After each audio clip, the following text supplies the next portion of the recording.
Hello and welcome to Connections Forums for Relationship Expression and Healing. This is episode 42. Today's topic is endings are not the end and how to make transitions easy with Myste Lynn. Connections Forum offers interview and talks about the most important areas of our life, such as handling intimate relations, nurture conscious awareness, and expressing who you are, and also how to continue your personal healing process. The purpose for our show is to inspire and teach you skills for dealing with the mental emotional upheavals that happens to anybody from time to time. And all episodes are recorded and posted on our website, hangoutonconnections.com. So interact with us live today and on the replays by typing in your comments and questions in the chat box below. We will get all your questions answered. A little bit about your host. I am Margherita Crystal Lotus from thecrystallotus.com. I'm a published author, creative artist, intuitive life and business mentor who is helping professional women to overcome emotional issues and stress so they can become happier in their relationship and find their higher purpose within their career. I also run a healing retreat for my private clients called Enchantment Healing Retreat in Kingston, Ontario. Heidi, please present yourself. Yeah, hello, I'm Heidi Hornlein or Adelheid Hörnlein from thepowerofrelationship.com. I'm a transformational coach and I'm also a relationship counselor, and I worked for 20 years as a voice teacher and voice therapist. But now I mainly work with people who have not yet fulfilled their potential, and I help them to reach it. So you can call me an empowerment coach. I am also the founder and host of Paradiso Integrale, which is a cultural association, but also a physical space here in Italy, in Umbria, where I hold retreats and courses. And you are invited to come over, also only to stay here in beautiful Italy. Now going over to our topic, endings, death. This is the only thing which we are really certain of, as Lynn said before in Myste Lynn, in the green room. When my father died about 30 years ago, I was not able at all to handle that. And it took me many, many years to overcome and finally accept his death. I had nobody to help me. When my mother died 5 years ago, I was quite grown up and I could accompany her in the last weeks and to witness the process and to help her. I could explain her what was happening, and I could, for instance, by singing, I could soothe her and take away the fear she had. And it was the moment when I decided I really would like to help people to die. And so many people die alone with nobody around. And I also would like to help people who are the relatives, the family around, who don't know how to handle the situation. And then I got to know Myste Lynn, and she has this project of helping people overcome these moments and to facilitate the transitions. And that's why I invited her to our episode today. So I say hello to you, Myste. Hello. Hello. Thank you for having me. Could you introduce a little bit yourself? Because I know that you had a similar experience to mine, and that seems to be the reason why you decide to do this work. Yes. Thank you. My name's Myste Lynn, and I'm also a life coach. My specialty is empowering people. And I've always been drawn to human potential And they say we only use 10% of our brain, and so I'm thinking, wow, there's so much more. I know there's so much more, and I want to tap into it, and I feel I have in some ways, and I want to inspire people to walk the higher path and to step into their greatest selves. So as I was asking myself, how can I best serve as a life coach? What do people need? And I've been asking myself this for almost a year, and I wasn't getting a clear answer. And then my mother passed this year on March 8th, which is International Women's Day, so that there was something there. And it was a very interesting experience and a very tender heart experience. And the depth of feeling I felt was amazing. It was like nothing I'd experienced before. However, it wasn't a, well, there was sadness, but it wasn't a really sadness. I felt I was okay with her death. It was time, and I felt that once she crossed over, and even when she was in that between space, when she was still physically alive, as the doctors say, but the doctor said there was no reason for her to still be alive. And I sensed that she was hanging on because she knew I was on my way. And I live next to the Arctic Ocean. That's where my home is. And it takes a little bit of time to get out of the Arctic. And there was a storm, so I was delayed. And I asked my sister to hold the phone up to my mom's ear. And at this point, she wasn't responding, but I knew at some level she would hear my message. So I asked her to hold it for 2 minutes. And in that 2 minutes, I said my goodbye to my mom, because I knew it may be possible that I might not get there in time. And what I told her was, that I loved her, that she is going to a good place. She doesn't have to worry. She doesn't have to fight anymore, or she'll no longer have the earthly burdens that she's been carrying for quite some time. And I also told her I was on my way, but that if she needed to go before I got there, I said, that's okay. You do what you need to do. I'm coming. I'd love to see you, but if you need to go before I get there, that's good. I know you're going to a good place. And so that's how we said our goodbye. And it's kind of neat how that played out. I finally made it to Yellowknife, which is, we always have to overnight in Yellowknife. And I have a 5-year-old daughter, and we would be flying all day.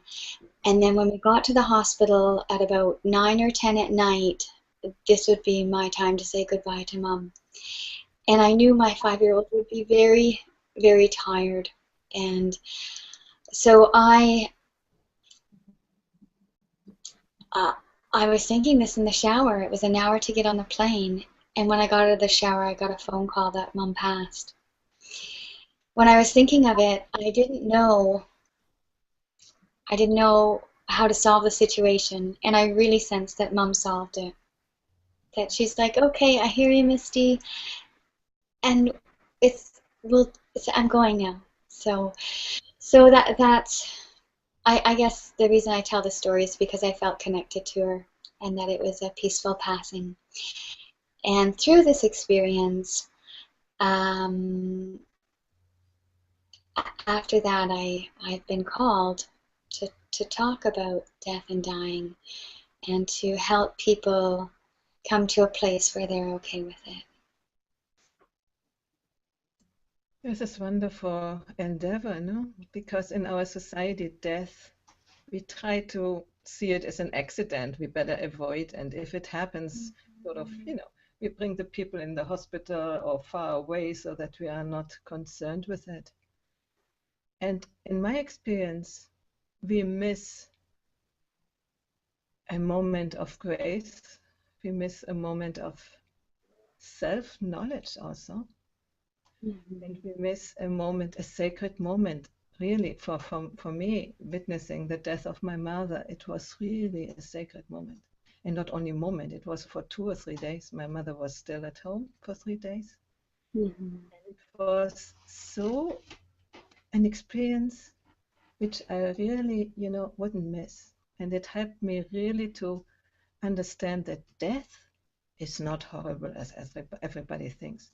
Maybe before death, what you say, the earthly burdens, the pain, physical pain and this stuff, this might be horrible, but death itself was not horrible at all, So I'm really grateful that you take it on, and you might not be so, received as if you were talking about happiness and new love and new life. But there are people who need the guidance, who need the reassurance that first, their own death is not the end, Mm-hmm.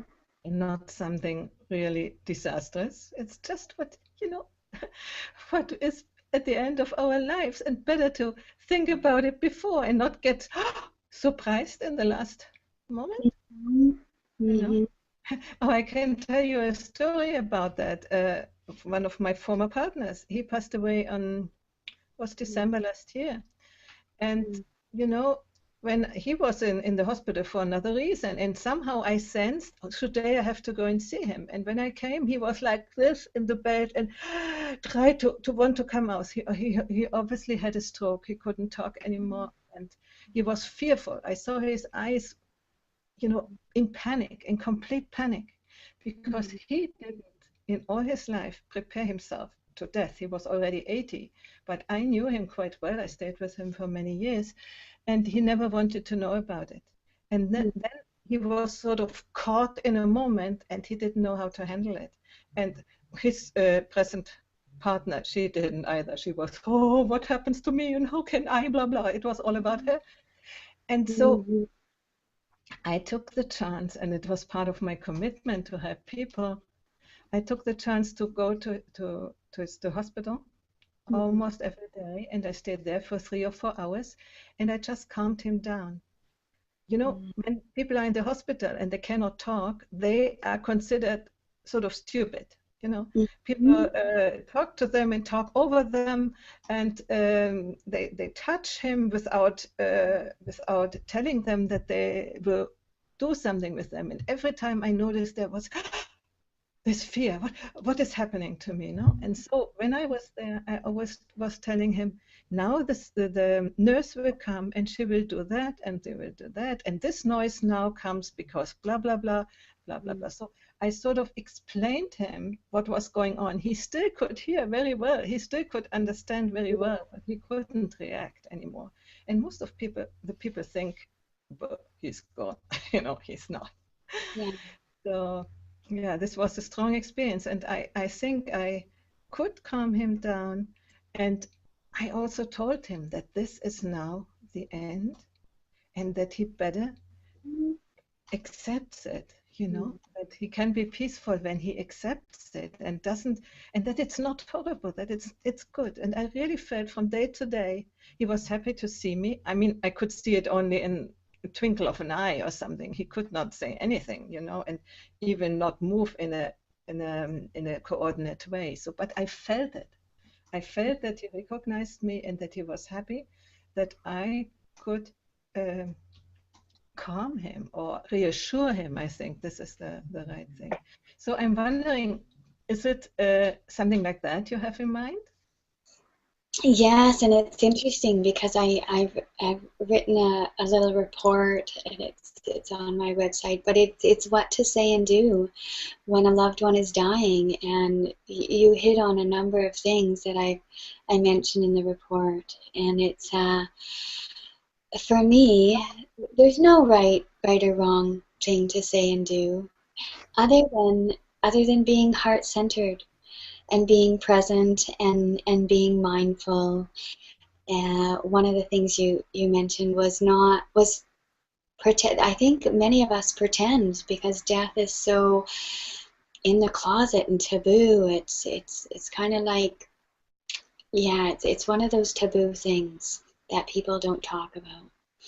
And some people are afraid to talk about it, and even when it's right there in front of their face, they still resist. So I think what you said was really key, in that, you know, you put it on the table and say, yeah, the time is near, and we're here for you, and we're here because we want to spend these last times with you, and we want to celebrate your life. And depending on whether they're still cognizant or unconscious, it doesn't matter. Even if they're unconscious, you can share and talk about the good times in life, and how much you cherished it, and also take time to, if there was anything in the past that maybe wasn't resolved. So you can take this time to say, you remember that? Yeah, I just want to say I'm sorry, and I'm fine with that. I forgive you. And things like that help people to let go, because there's many stories of people who struggle and fight it and stay alive on life support, but when the family comes around and says, okay, I know it's time for you to go, and I'm okay with that, and I wish you peace in your passing, and when the family becomes at peace with the release of the person, it's often very soon after that person will also release too, and they'll release in peace, knowing that their family's okay. Yeah, you are touching a very interesting thing, because often the family was crying and, oh, I love you so, and blah blah blah, in such a possessive way. They make sure that the person who is about to die wants to help them instead of the other way around, and doesn't take his how to say, tries to please them still, and tries to stay in life for them, but it's a miserable life often when you do it like forcing yourself. So I think one of the best things, as you have mentioned, for the family is allow the person their death process and allow them to go, and don't pretend that they still have to do something for you. I see, Margherita, you have a comment. Yeah, we have Scott Snowcroft, who says, those who have been closest to me who have died, and that have been many, all faced their death with courage and quiescence of mind, and in some cases spirit.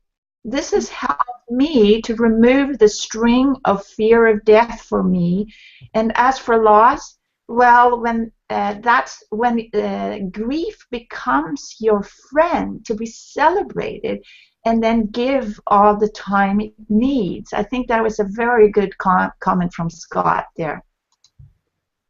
Beautiful. Yeah.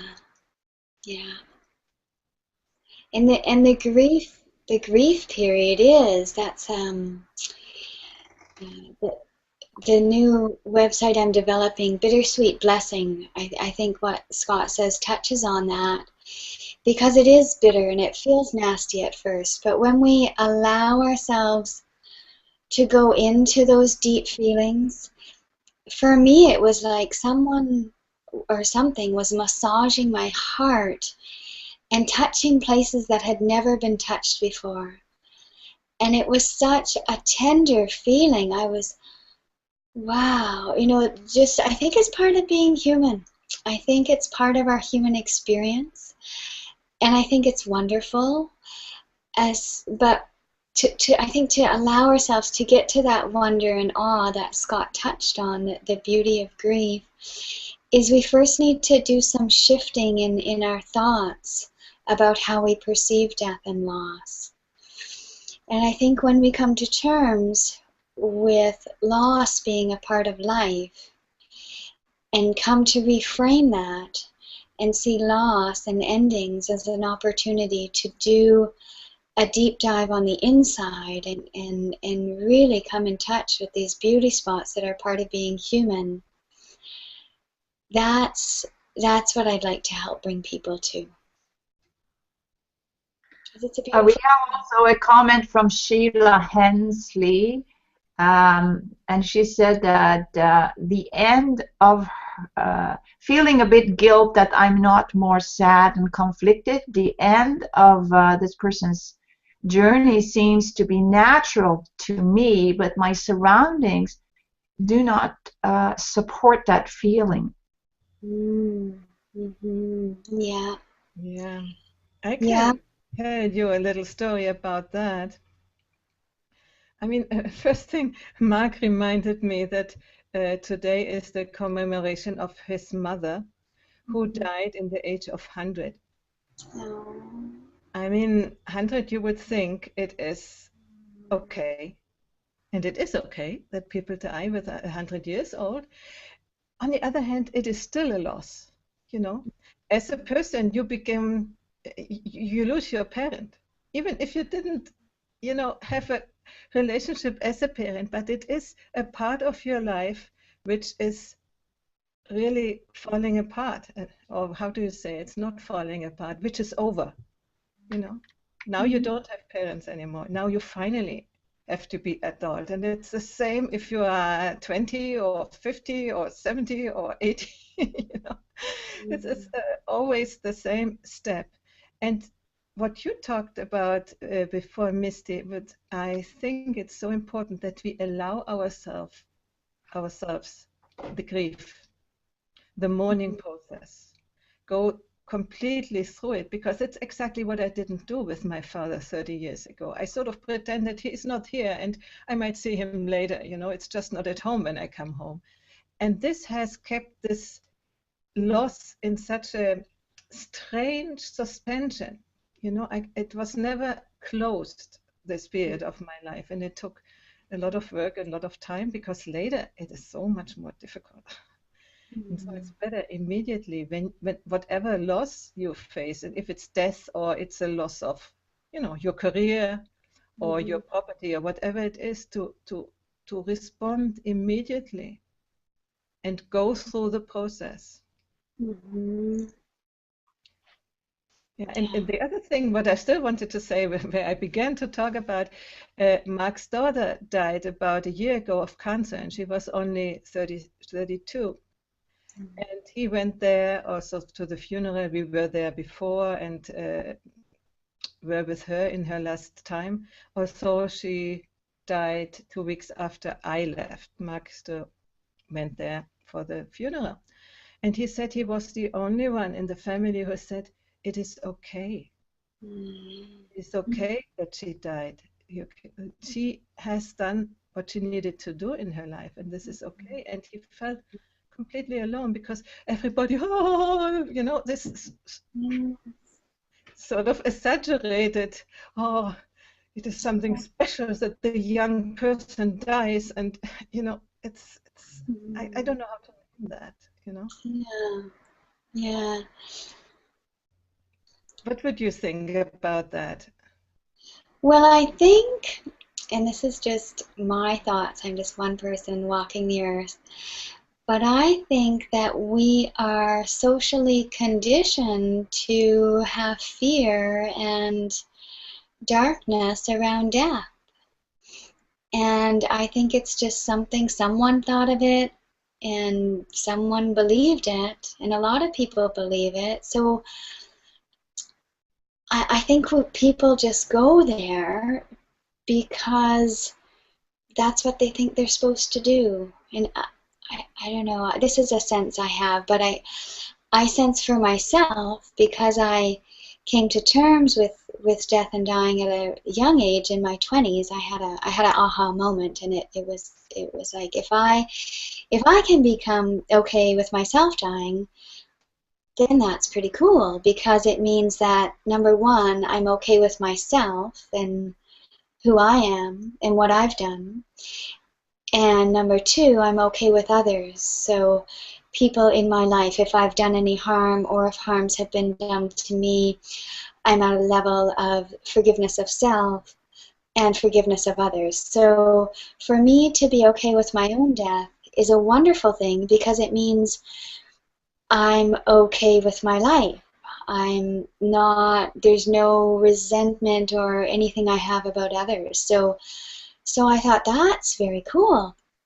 And I thought, this is I want to live my life every day and every moment to be okay with death, because it just makes life so much more fun and easy.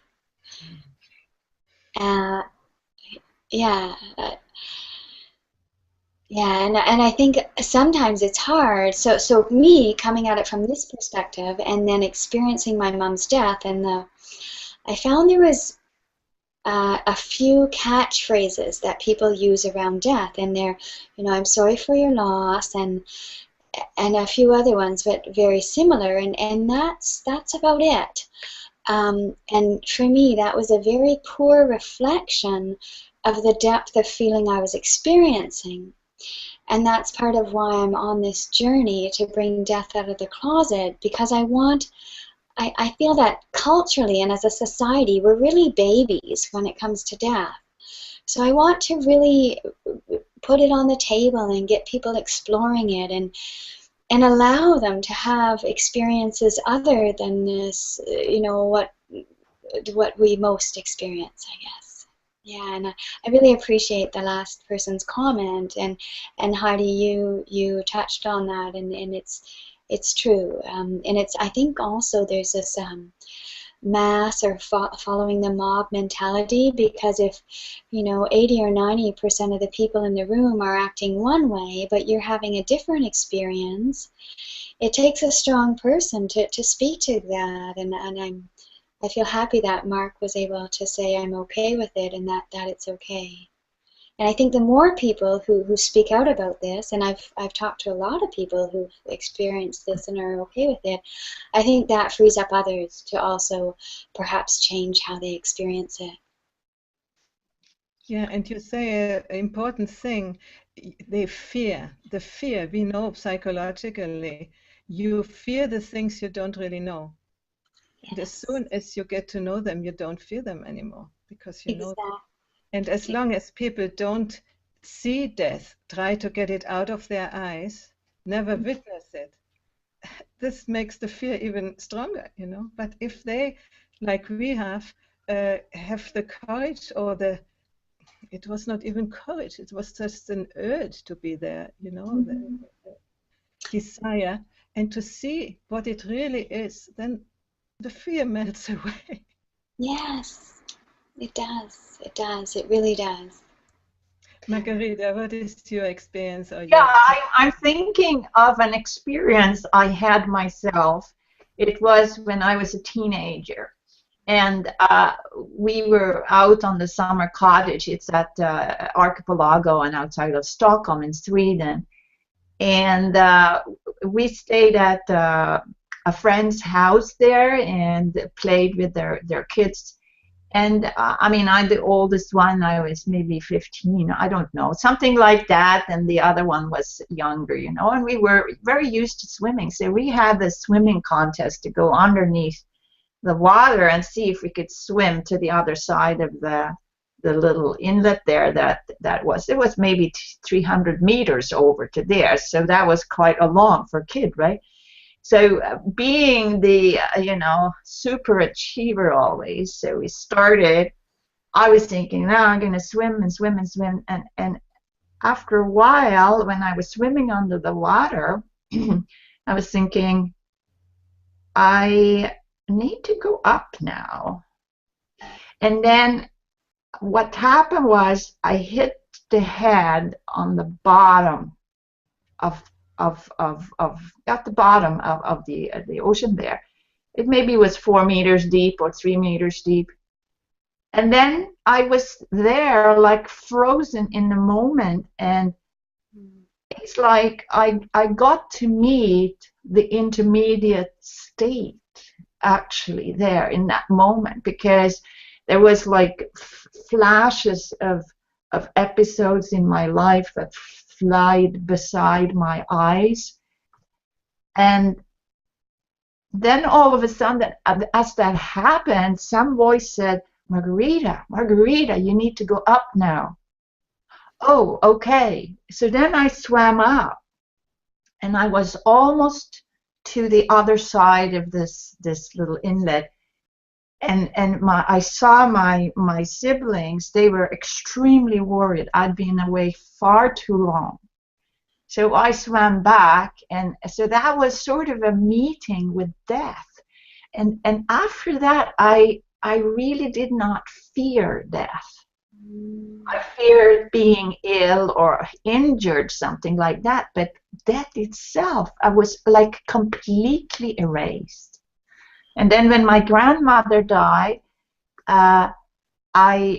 so there's two sides, and when she died from cancer, I was 17 at the time, I was so connected with her, and I was up in Stockholm and in the south of Sweden, and I was on the phone, and I demanded to speak to her so I could have her last words.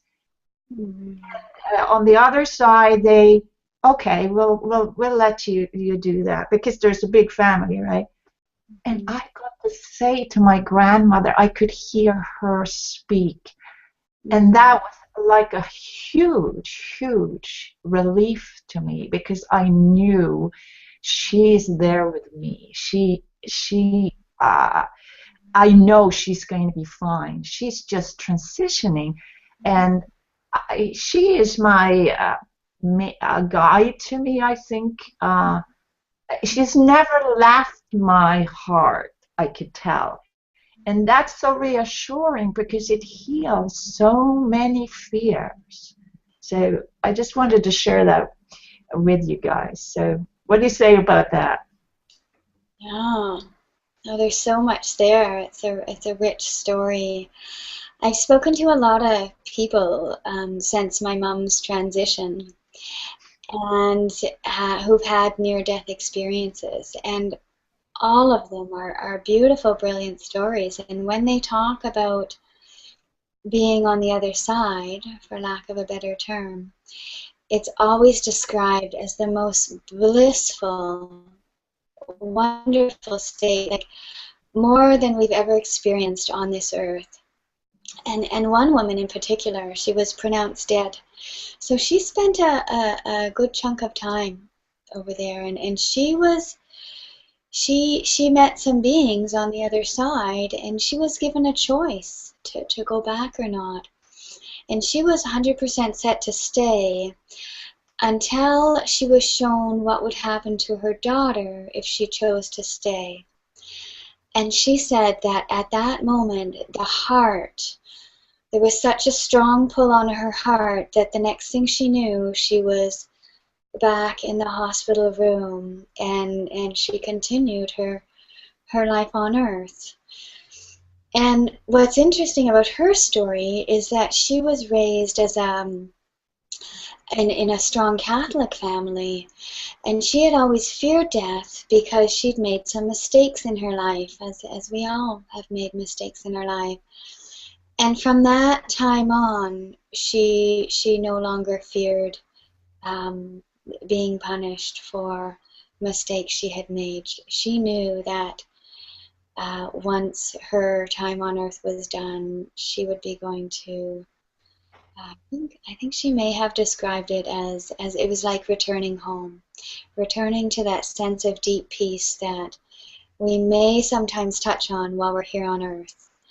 But that was a wonderful story for me to hear, and I think your story mimics this a little bit. Yeah. Myste, I want just to let you know that now, and even right at the beginning when you told the stories, I had goosebumps, I had shivers. It really went directly into my heart. It's powerful stuff. Yeah. It is. This is life. This is fully life. And when you said before, when we fear death, what we really fear is life. And we avoid life when we are stuck in fearing death. Yeah. Yeah. One way it was explained to me, and I really believe this now deeply, is that when we're here walking on the earth, there's two modes that we can be operating from. One is faith, and the other is fear. And I've started to notice this, and occasionally I jump into fear, little things most often, but I'm noticing it more now. And then I just do, okay, and I jump back over into the place of heart-centered trust. And life really becomes much more wonderful when we can live from a state of faith and not fear. And that's a big part of my teaching. And how we can get there is only through doing the deep dive and only through visiting the places that we're afraid to go. Because often when things have happened that are traumatic in our lives, we're not in a position at that point of time to go and do the deep work, to honor those big feelings that are coming up and to look at them and process them and accept them. And that's really all that we need to do in order to heal them and release them. So what I teach is how to do the deep dive, and it's loss is a great opportunity to do this because the heart is already open and it's hurting and it's feeling, and that's really when we have such an opportunity to access the depths of our soul, if you will, and see life in a different way, and take that time to go deep and forgive and look at things that have happened to us in the past and process it and grieve it. And the interesting thing about fear is that when we're in a state of fear, there's fight, flight, or freeze. There's three things: fight, flight, or freeze. And most of us have a tendency to just, boom, go to those. And when we do that, we're stuffing it down and cutting ourselves off. And as soon as we decide that I'm going to look at this, so as soon as you name your fear, look it in the face, write it out, think about it, and say, hey, I see that I fear you, and I'm okay with that. Then the fear has this magic ability, and it begins to dissolve. Absolutely. And I think that was touched on earlier. Yeah. So as I understand, you are guiding these people who are coming to you and taking your courses, because as my experience was, when you are alone, you often don't get it, you know. There must be somebody to encourage you, to empower you to really go to these places, because humans naturally have the tendency to avoid, you know, not want to go to these places which might hurt. And they do hurt. But as you said, now just exactly, it's when you are facing a loss, it is hurting anyway. So use this moment to go into the depth and resolve these things. And if you have a good guide, you know, you can leave it behind then and enjoy life fully and not having fear anymore. So are we going to the end of the episode here? Can we summarize? Yeah, and I'd to talk a little bit more about her programs and what she's offering. Sure. Well, I've decided to call the program Bittersweet Breakthrough, and what it is that, well, how I see it is that every challenge that comes to our life, and death is a big one, facing loss is a big one, I now see every challenge in my life as an opportunity for growth. So my way of viewing things is, I'm ready for this challenge, or it wouldn't be appearing. This challenge is part of a human experience, and I can shift my thinking around it from, oh, challenge, whoa, to okay, what do I have to learn here? What this feeling I'm experiencing, I can release it. I can shift from faith to fear, and really it allows me to step up my ladder and be higher on the map of human consciousness, and to access my human potential. So that's what I like to do. I like to take people who are in the throes of loss and guide them to feel the sweetness of this bitter time, and to break through it and see the light on the other side, because it's there. It's there waiting for you. Yeah. You spoke about a report you have written. Can you Yeah. tell people how to access it and how to connect with you? Sure. So if you go to guidinggrace.ca, there's a free report you can download, and it's right there when you go there. It's what to say and do when a loved one is dying. And my program is also there. It's a new program, so I'm offering it now for $97, and in exchange for that, I'm asking for people to give me feedback on it, because I really want it to be the best program that it can be, and I want to have a little interaction about that. There is a live call once a week with that program where we get to talk about how you're progressing through it. There's audios in that program, so me leading you on guided visualizations and talking you through some of this stuff. And there's also downloadable PDF info sheets, because I base a lot of what I do on the new science of quantum physics. And there's homework assignments that allow you, that guide you to go to these places that you haven't touched on before, and to seek them out and learn more. And that's also on the guidinggrace.ca website when you go to programs. Yeah, so, and if you have any questions, you can email me at mystylynn@guidinggrace.ca. Wonderful, thank you.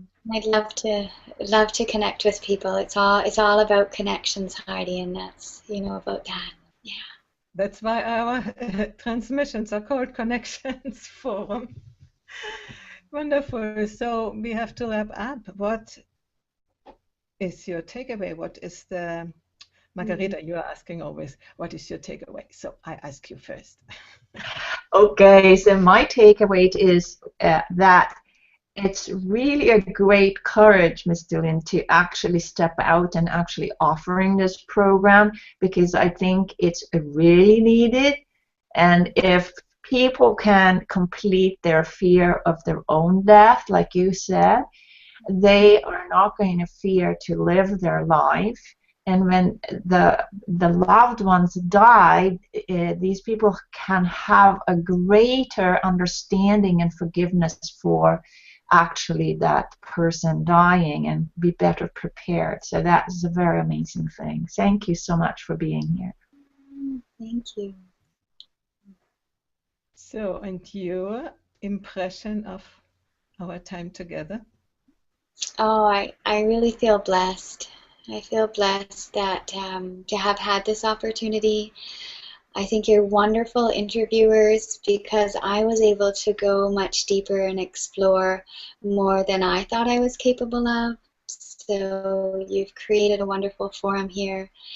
And my hope is that listeners will have got something, I don't know, some little thing that is maybe a seed that was planted that will begin to change the way that they view death and dying and loss. Wonderful.